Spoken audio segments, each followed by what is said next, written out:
dostları kardeş.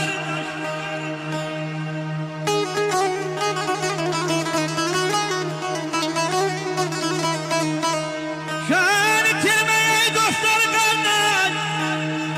Ay rahim olsun da sok değil yakın dostlardaş.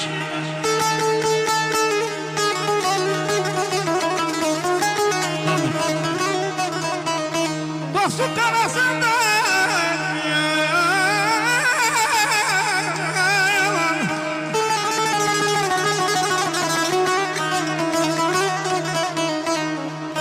dostluk arasında ayadıcan hiç herkes bir taş koparır her zaten bizim göz titrer vaktimiz değil.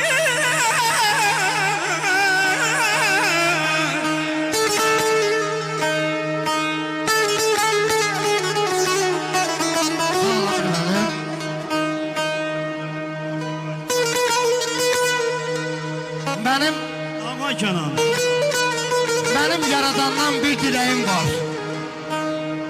Bəxtim ola taxtım tacım olmaya.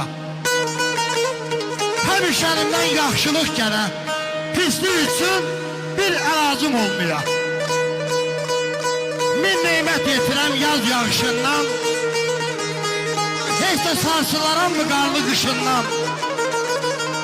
Yadigar, istərəm heç kimin ilk baxışından nə kədəri, nə də qəmi olmaya. Süfrəm çəmən ola, yerim dağ ola. Xəyal, zəhmətim səyalı, canım sağ ola. Həvəskərəm saç-saqqalım ağ ola. Heç təbibə, loğmana ehtiyacım olmaya. Hüşqılsın, var ol dostlar.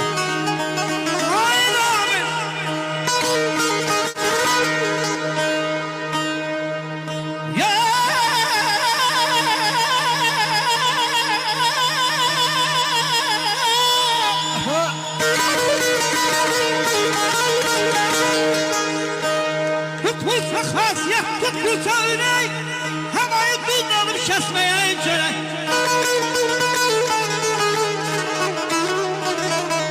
Dostluğun hər dövrünə qardaş şay gəl.